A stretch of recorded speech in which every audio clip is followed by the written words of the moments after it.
Hi, everyone. For the techies in the room, there's a big red flag in my presentation. I'm not going to talk about AI, blockchain, or machine learning. I'm going to talk about something more basic and simple, the H in HR, the human in HR. Because I believe that one of the biggest reasons startups don't become scale-ups, scale-ups don't deliver to their potential is because of a dispassionate team, a workplace culture that does not motivate and get that team excited. So we're going to talk about the 7 people lessons we learned from scaling Perkbox. First of all, what is Perkbox's mission? Our mission is to help create a better society by helping employees succeed in life and at work, because we believe that both are really, really closely connected. Now, employee disengagement is a big problem. It's a big problem worldwide. More than 40% of employees in any given market location are actually not passionate about their jobs. They're not committed to the business, and that is a big financial loss to the business, right? It affects employee turnover, it affects customer experience, it affects the overall productivity of the business and the efficiency of the business.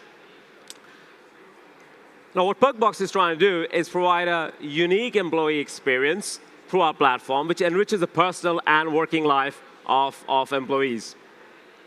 We do this by offering employee perks, reward and recognition solutions, employee insights, and a range of different products that enrich the overall employee experience. The market has responded really well. In just over 3 years, we've gone from 25 to over 250 employees, and from about $2 million to about $70 million plus in revenue. So obviously, there is an appetite for our product. Now let's talk about the lessons that we have learned, or I and my exec team have learned. So one of the things that I learned as our business grew is that you as a CEO or a CXO or a leader in the business, you cast a very, very long shadow. So when you're 20 or 50 people, everybody knows your name, they trust you, they can come and talk to you. When you go become 100, 200, 250, you got a big sign in your head that says CEO, CXO, and you're walking around, you're a title. So that really complicates things. And what leaders and exec team members need to do in this situation really is encourage a culture of zero fear inside their organization. So, instead of asking, hey, do you think it's a good idea? We should be asking, tell me what are the problems we see with this idea? You have to proactively encourage disagreement. So that's one of the key lessons that we have learned. The second thing is that, obviously, we're a SaaS company. We're next to the SaaS monster stage. And SaaS is all about process, operations, scaling up process. But it's really, really important to put people over process. As you become bigger and larger, you got to make sure that you're delegating decision-making to the edges, the innovation to the edges, because people who are the forefront of customers know what is best for the customer. So make sure to put people over process. Let them make the decisions. Let them make the decisions that are best for your organization and your business. Invite discord. So you got to encourage a noisy debate inside the company. You cannot have a bunch of yes men or yes women in your exec team who just agree on things. And that's been very, really important for our success.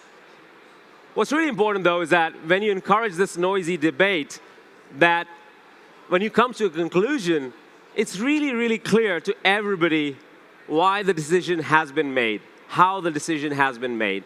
And once the decision has been made, you got to disagree and commit. That's really, really important for the success of that decision and the success of the decision-making process in your team. However, there are certain things where you cannot have debates. When it comes to the company mission and values, everybody needs to be completely aligned. And how do you get everybody aligned? First of all, it really starts with the hiring. You got to make sure that people who are joining the organization are aligned with the mission of the company, are aligned with the values of the company, are really a great culture fit. Once you've done that, you got to consistently communicate the mission and values of the company. You got to have posters on your walls that really talk about the values. You got to encourage rewards, not just for performance, but for people who have actually performed in line with the values. They may not have had the goal, but they did stuff that was aligned with the values of the company. They took the decisions that were aligned with the values of the company. So that bit, no debate. Mission and values consistent and have to be integrated throughout the organization and have to be communicated consistently day in, day out. Because every employee needs to own the culture of the business. The exec team does not own the culture of the business. The board does not own the culture of the business. Every member of your team needs to own the culture of the business. Culture needs to be delegated so that when you grow as a company, you hire managers, they hire managers, their managers hire people, they know who to hire. It's really, really important that anyone coming in has the right culture fit, and that can only happen when everybody owns the culture. In fact, in our organization, we have culture guardians, as we have grown to about 250 people who actually proactively alert the management team about what's going on in the company, which is not aligned with the culture of the business. They proactively take steps and do things that align and ensure that everybody is aligned with the culture, mission, and values of the company. There's a lot of debate as a startup scales, as a SaaS company grows, the kind of people you hire. There's that debate around, obviously when you're in the early days, you don't have a huge amount of capital. You're trying to hire people who are flexible, who are generalists, who can basically be all-rounders in a business. And then as you grow, you hire people who are more, specialists.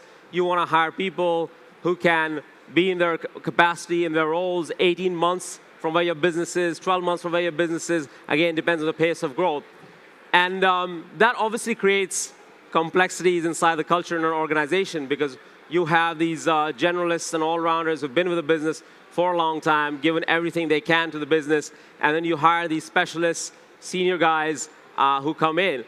The one way to really manage this, what we've learned, by making mistakes and making some great decisions, is by actually hiring people who are great at what they do, or they're specialists, but again, really align with the culture of the business, will be a great fit in the business. And you do that by ensuring that when these specialists are coming in, regardless of the level they come in, the people involved in the interview process are people who are obviously senior execs in the business, but at the same time, your team members, the generalists that have been with your business for a very long time. So it's really, really important to ensure that as you hire senior people, as you hire specialists in the business, the culture never gets compromised in the business. Once it gets compromised, everything goes downhill.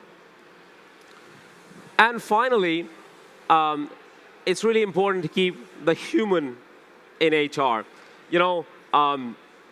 People are not units of work that need to perform tasks in a very, very efficient manner. That's not what HR and people management is about. It's not about task allocation. It's not about efficiency. It's not about algorithms that ensure that people operate in the most efficient manner.